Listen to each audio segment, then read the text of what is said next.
Hello everyone, welcome to my presentation. Today I will take you through my design process of my vocabulary building apps, and I will be finishing up with my thoughts of how this project went and how it will affect my work in the future.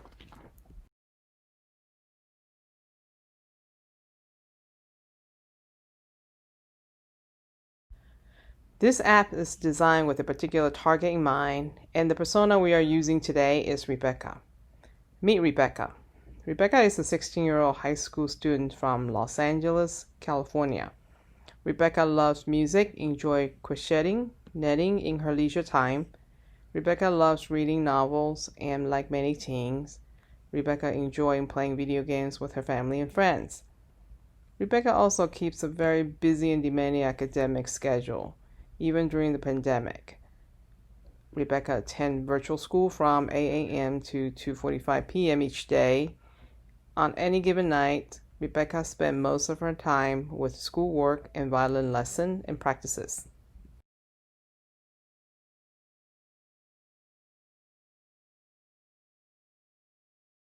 Rebecca's challenges. While she is fluent in English and lives in a bilingual household in the city of Los Angeles, English is often the second language for many in her community. Rebecca mostly relies on learning and practicing English from school or with her peers. To be able to expand her English vocabulary, Rebecca will need a tool to help her to ease the task of learning the correct pronunciation, definition, and example of application of words. Rebecca also needs a way to practice new words to help the word retention and needs to be able to organize her vocabulary words for her schoolwork.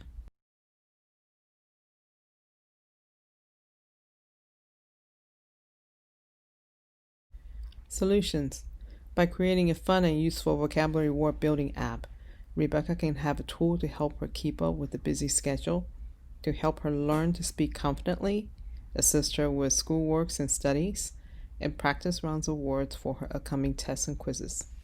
The feature in the vocabulary word app will also keep the learning fun with relevant clips of videos and examples of conversations to help Rebecca connect with her peers.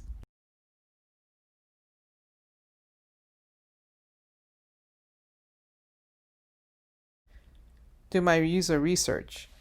I established 2 tasks, and here are the task analysis. Task 1, the entry point is to begin the app.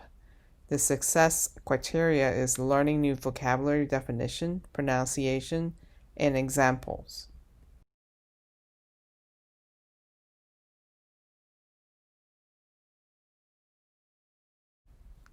Task 2, the entry point is begin the app. Success criteria is to complete 3 levels of challenges and games.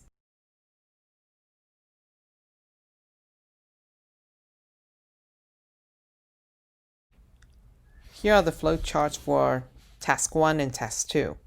Task 1 is learning new vocabularies, words definition, pronunciation, and example. Task 2 is complete 3 levels of challenges and games.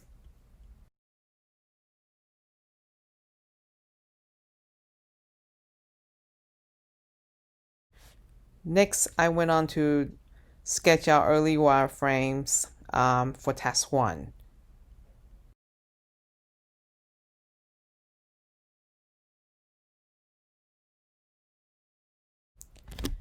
And these are the early wireframes for Task 2, which is complete 3 levels of challenges and games.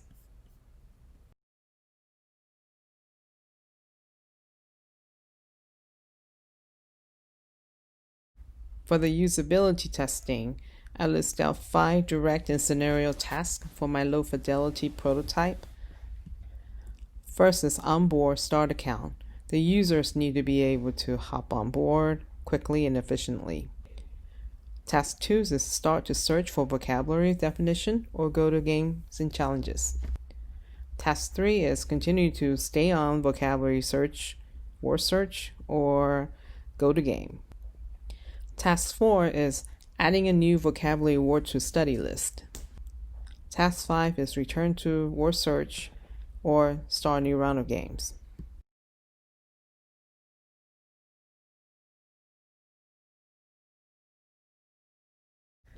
Based on the usability testing of my last low fidelity prototype, recommendation for changes such as adding colors to differentiate the level of games, adding customized capability for multiple war lists, and there's some coding issue that we need to fix on the flat navigation bar.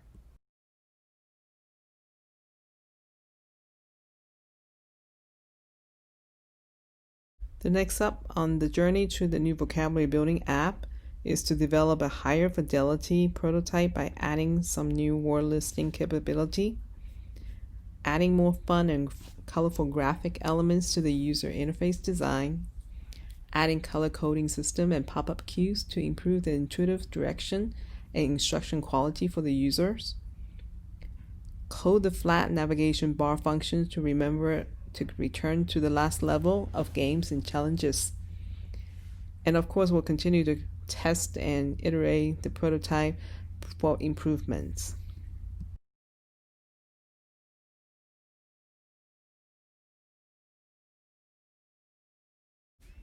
What we learned from this journey to the new vocabulary building app is a successful user experience requires a well-prepared script that is non-biased with non-leading questionnaires. With non-leading questionnaires, users can share more true insights for the developers and designers to improve the app's intuitive function and its quality. Good user interview and tests can both improve and troubleshoot the prototype at an early stage. In this prototype, an important function such as flat navigation bar should be recoded to enable users to return to the previous screen. User tests help developers and designers' iteration process. The more tests the prototypes go through, the designers can receive better feedback and determine whether iteration improved the user experience. With better user experience, the apps can produce more fun and memorable experience and encourage users to continue to use the app in the future. The continual iteration usually is an ongoing process. Additional user interview may be necessary to further improve the iteration process for the app.